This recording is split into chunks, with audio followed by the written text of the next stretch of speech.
price elasticity of demand. Price elasticity of demand, EPD, or elasticity, is the degree to which the effective desire for something changes as its price changes. In general, people desire things less as those things become more expensive. However, for some products, the customer's desire could drop sharply even with a little price increase, and for other products, it could stay almost the same even with a big price increase. Economists use the term elasticity to denote this sensitivity to price increases. More precisely, price elasticity gives the percentage change in quantity demanded when there is a 1% increase in price, holding everything else constant. Price elasticities are almost always negative, although analysts tend to ignore the sign even though this can lead to ambiguity. Only goods which do not conform to the law of demand, such as Veblen and Giffen goods, have a positive elasticity.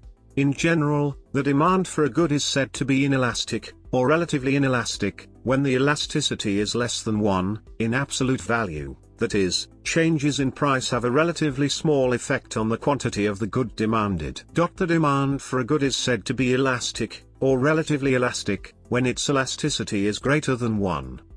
Revenue is maximized when price is set so that the elasticity is exactly 1. The good's elasticity can also be used to predict the incidence, or burden, of a tax on that good. Various research methods are used to determine price elasticity, including test markets, analysis of historical sales data and conjoint analysis. Price elasticity of demand further divided into perfectly elastic demand, perfectly inelastic demand, 0, relatively elastic demand, greater than 1, relatively inelastic demand, less than 1, unitary elasticity demand, equals 1. Definition. The variation in demand in response to a variation in price is called price elasticity of demand. It may also be defined as the ratio of the percentage change in demand to the percentage change in price of particular commodity. The formula for the coefficient of price elasticity of demand for a good is, where P is the price of the demanded good and Q is the quantity of the demanded good. In other words, we can say that the price elasticity of demand is the change in demand for a commodity due to a given change in the price of that commodity. The above formula usually yields a negative value, due to the inverse nature of the relationship between price and quantity demanded, as described by the law of demand. For example, if the price increases by 5% and quantity demanded decreases by 5%, then the elasticity at the initial price and quantity equals -5%/5% equals -1. The only classes of goods which have elasticity greater than 0 are Veblen and Giffen goods. Although the elasticity is negative for the vast majority of goods and services, economists often refer to price elasticity of demand as a positive value, i.e., in absolute value terms.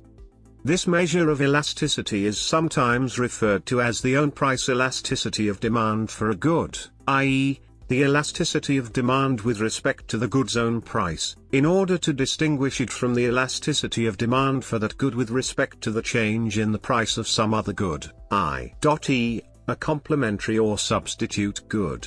The latter type of elasticity measure is called a cross-price elasticity of demand. As the difference between the two prices or quantities increases, the accuracy of the PED given by the formula above decreases for a combination of two reasons. First, a good's elasticity is not necessarily constant, as explained below, it varies at different points along the demand curve, due to its percentage nature. Elasticity is not the same thing as the slope of the demand curve, which is dependent on the units used for both price and quantity. Second, percentage changes are not symmetric, instead, the percentage change between any two values depends on which one is chosen as the starting value and which is the ending value. For example, if quantity demanded increases from 10 units to 15 units, the percentage change is 50%, i.e., 15 minus 10, divided by 10, converted to a percentage. But if quantity demanded decreases from 15 units to 10 units, the percentage change is -33.3%, i.e., 10 minus 15, divided by 15. Two alternative elasticity measures avoid or minimize these shortcomings of the basic elasticity formula: point price elasticity and arc elasticity. Contrary to common misconception, price elasticity is not constant, but rather varies along the curve. Point price elasticity of demand. The point elasticity of demand method is used to determine change in demand within the same demand curve. Basically, a very small amount of change in demand is measured through point elasticity. One way to avoid the accuracy problem described above is to minimize the difference between the starting and ending prices and quantities. This is the approach taken in the definition of point price elasticity, which uses differential calculus to calculate the elasticity for an infinitesimal change in price and quantity at any given point on the demand curve. In other words, it is equal to the absolute value of the first derivative of quantity with respect to price dq ddp, \frac, d, q sub d \math, d, p, multiplied by the point's price, p, divided by its quantity, qd. However, the point price elasticity can be computed only if the formula for the demand function, qd equals f, p, \q sub d equals f p, is known, so its derivative with respect to price, dqd, dp, \dq sub d dp, can be determined. In terms of partial differential calculus, point price elasticity of demand can be defined as follows: let x, p, w, x p, w, be the demand of goods x1, x2, xl, x sub 1, x sub 2, dots, x sub l, as a function of parameters price and wealth, and let xl, p, w, x underscore lp, w, be the demand for good l, l. The elasticity of demand for good xl, p, w, x underscore lp, w, with respect to price pk, p sub k, is arc elasticity. Arc elasticity was introduced very early on by Hugh Dalton. It is very similar to an ordinary elasticity problem, but it adds in the index number problem. Arc elasticity is a second solution to the asymmetry problem of having an elasticity dependent on which of the two given points on a demand curve is chosen as the original point will and which as the new one is to compute the percentage change in P and Q relative to the average of the two prices and the average of the two quantities, rather than just the change relative to one point or the other. Loosely speaking, this gives an average elasticity for the section of the actual demand curve, i.e., the arc of the curve, between the 2 points. As a result, this measure is known as the arc elasticity, in this case with respect to the price of the good. The arc elasticity is defined mathematically as. This method for computing the price elasticity is also known as the Midpoints Formula, because the average price and average quantity are the coordinates of the midpoint of the straight line between the 2 given points. This formula is an application of the midpoint method. However, because this formula implicitly assumes the section of the demand curve between those points is linear, the greater the curvature of the actual demand curve is over that range, the worse this approximation of its elasticity will be. History. Together with the concept of an economic elasticity coefficient, Alfred Marshall is credited with defining elasticity of demand in Principles of Economics, published in 1890. Alfred Marshall invented price elasticity of demand only 4 years after he had invented the concept of elasticity. He used Carnot's basic creating of the demand curve to get the equation for price elasticity of demand. He described price elasticity of demand as thus, and we may say generally, the elasticity, or responsiveness, of demand in a market is great or small according as the amount demanded increases much or little for a given fall in price, and diminishes much or little for a given rise in price. He reasons this since the only universal law as to a person's desire for a commodity is that it diminishes, but this diminution may be slow or rapid. If it is slow, A small fall in price will cause a comparatively large increase in his purchases. But if it is rapid, a small fall in price will cause only a very small increase in his purchases. In the former case, the elasticity of his wants, we may say, is great. In the latter case, the elasticity of his demand is small. Mathematically, the Marshallian PED was based on a point price definition, using differential calculus to calculate elasticities. Determinants: the overriding factor in determining the elasticity is the willingness and ability of consumers after a price change to postpone immediate consumption decisions concerning the good and to search for substitutes, wait and look. A number of factors can thus affect the elasticity of demand for a good, whether it is addictive or not. Goods that are more addictive in nature tend to have an inelastic PED, absolute value of PED less than 1. Examples of such include cigarettes, heroin and alcohol. This is because consumers view such goods as necessities and hence are forced to purchase them, despite even significant price changes. Relation to marginal revenue. The following equation holds, where proof. On a graph with both a demand curve and a marginal revenue curve, demand will be elastic at all quantities where marginal revenue is positive. Demand is unit elastic at the quantity where marginal revenue is 0. Demand is inelastic at every quantity where marginal revenue is negative.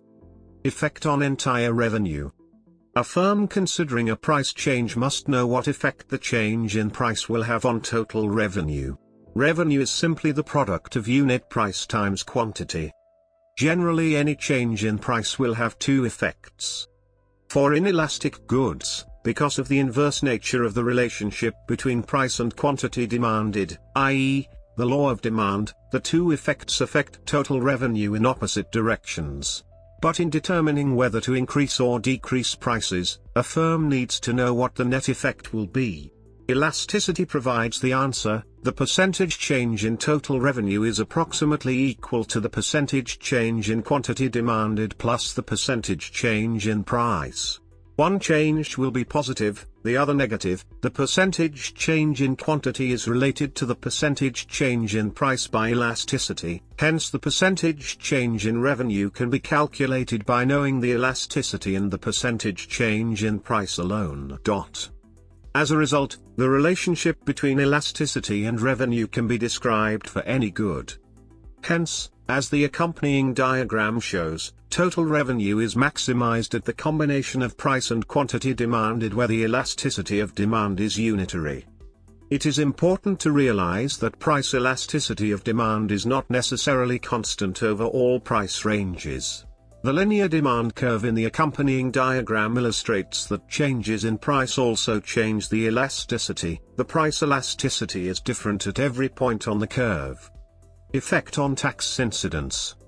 Demand elasticity, in combination with the price elasticity of supply, can be used to assess where the incidence, or burden, of a per unit tax is falling or to predict where it will fall if the tax is imposed.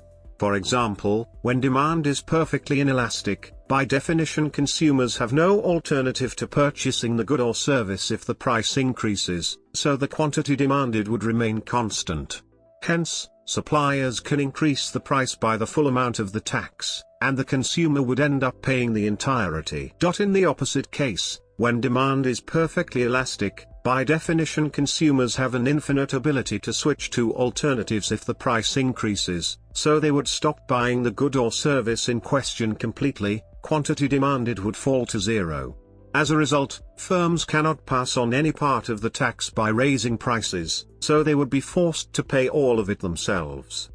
In practice, demand is likely to be only relatively elastic or relatively inelastic, that is, somewhere between the extreme cases of perfect elasticity or inelasticity. More generally, then, the higher the elasticity of demand compared to PES, the heavier the burden on producers. Conversely, the more inelastic the demand compared to supply, the heavier the burden on consumers. The general principle is that the party, i.e., consumers or producers, that has fewer opportunities to avoid the tax by switching to alternatives will bear the greater proportion of the tax burden.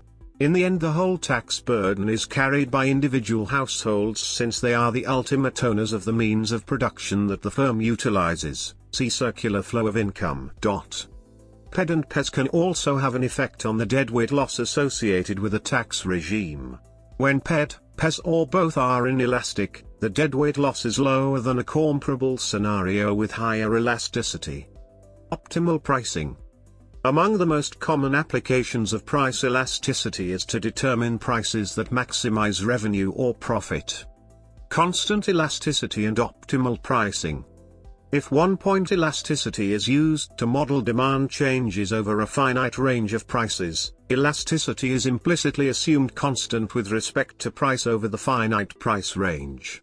The equation defining price elasticity for one product can be rewritten, omitting secondary variables, as a linear equation. Where? Similarly, the equations for cross-elasticity for n products can be written as a set of n simultaneous linear equations. Where? This form of the equations shows that point elasticities assumed constant over a price range cannot determine what prices generate maximum values of lane Q \lane Q. Similarly, they cannot predict prices that generate maximum Q \Q or maximum revenue. Constant elasticities can predict optimal pricing only by computing point elasticities at several points, to determine the price at which point elasticity equals -1, or, for multiple products, the set of prices at which the point elasticity matrix is the negative identity matrix. Non-constant elasticity and optimal pricing. If the definition of price elasticity is extended to yield a quadratic relationship between demand units, Q \Q, and price, then it is possible to compute prices that maximize lane Q \lane Q Q and revenue. The fundamental equation for one product becomes, and the corresponding equation for several products becomes. Excel models are available that compute constant elasticity, and use non-constant elasticity to estimate prices that optimize revenue or profit for one product or several products. Limitations of revenue maximizing and profit maximizing pricing strategies. In most situations, revenue maximizing prices are not profit maximizing prices. For example, if variable costs per unit are non-zero, which they almost always are, then a more complex computation of a similar kind yields prices that generate optimal profits. In some situations, profit maximizing prices are not an optimal strategy. For example, where scale economies are large, as they often are, capturing market share may be the key to long-term dominance of a market, so maximizing revenue or profit may not be the optimal strategy. Selected price elasticities. Various research methods are used to calculate the price elasticities in real life, including analysis of historic sales data, both public and private, and use of present-day surveys of customers' preferences to build up test markets capable of modeling such changes. Alternatively, conjoint analysis, a ranking of users' preferences which can then be statistically analyzed, may be used. Approximate estimates of price elasticity can be calculated from the income elasticity of demand, under conditions of preference independence. This approach has been empirically validated using bundles of goods, for example food, healthcare, education, recreation, etc. Though elasticities for most demand schedules vary depending on price, they can be modeled assuming constant elasticity. Using this method, the elasticities for various goods, intended to act as examples of the theory described above, are as follows. For suggestions on why these goods and services may have the elasticity shown, see the above section on determinants of price elasticity.